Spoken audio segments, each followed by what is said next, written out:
ရေမွေးဝယ်တဲ့အခါ EDT EDP ပါဖန်ဆိုပြီးတွေ့နေရပါမယ်။ဘာမှနားမလည်သေးဘူးဆိုရင်ဒီဗီဒီယိုမှာကျွန်တော်ရှင်းပြပေးမယ်။မင်္ဂလာပါ Wine Fragrance ကနေကြိုဆိုပါရစေ။ဆိုတော့ပထမဆုံး EDT ကနေစလိုက်ကြအောင်။ EDT က Audi Toilet ကိုအတူကောက်ခေါ်တာဖြစ်တယ်။ဆိုတော့အလွယ်ပြောရမယ်ဆိုရင်ရေမွေး wine concentration ပါဝင်မှုနှုန်းက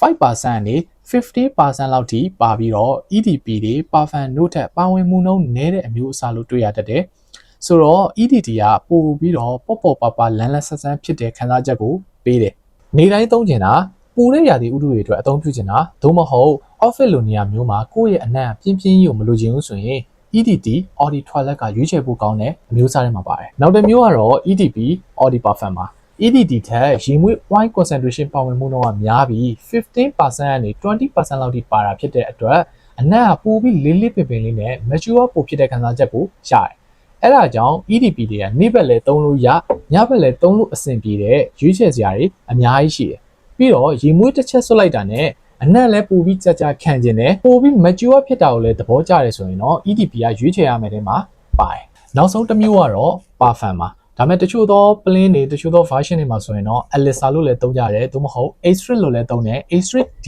Parfum ဆိုပြီးတော့လည်းသုံးကြတယ်အဲ့ကောင်တွေအကုန်လုံးကတော့သူတယောက်နဲ့နည်းနည်းလေးကွဲသွားရတော့ရှိတယ်ဆိုတော့အခုပြောမှာ Parfum ပါ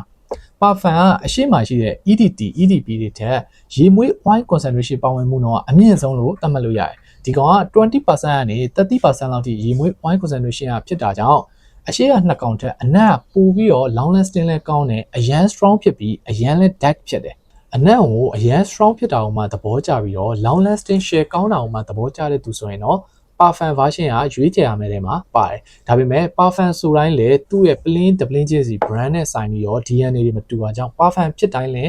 အကောင်းဆုံးလို့တော့မဆိုလိုနိုင်ပါဘူးဆိုတော့ EDT EDP Parfum version မှာဘယ်ဟာပိုပြီးအနံ့ကြာခံလဲ technically အရာတော့ရေမွေး wine concentration ပါဝင်မှုနှုန်းအများဆုံးဖြစ်တဲ့ version ကတော့ long lasting ပိုကောင်းတယ်လို့တော့သတ်မှတ်ထားလို့ရတယ်ဒါပေမဲ့အမျိုးအစားနာမည်တစ်ခုတည်းနဲ့ပိုကြာခံမယ်လို့တော့တတ်မှတ်တဲ့ဆုံးဖြတ်ထားလို့တော့မရဘူးဆိုတော့ရေမွေးဝယ်တဲ့အခါဒီလိုမျိုးအလွယ်မှတ်ထားလို့ရတယ်ပေါ့ပါလန်းဆက်နဲ့နေ့စဉ်အသုံးပြုခြင်းနဲ့ဆိုရင်တော့ EDT ကိုရွေး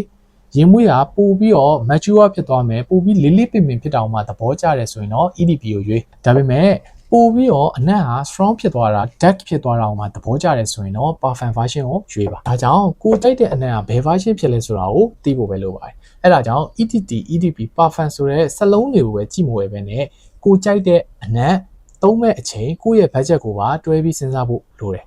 ဆိုတော့အခုလိုမျိုးရေမွေးနဲ့ဆိုင်တဲ့ knowledge လေးတွေကိုထပ်ပြီးသိကျင်သေးရဆိုရင်တော့ကျွန်တော်ရဲ့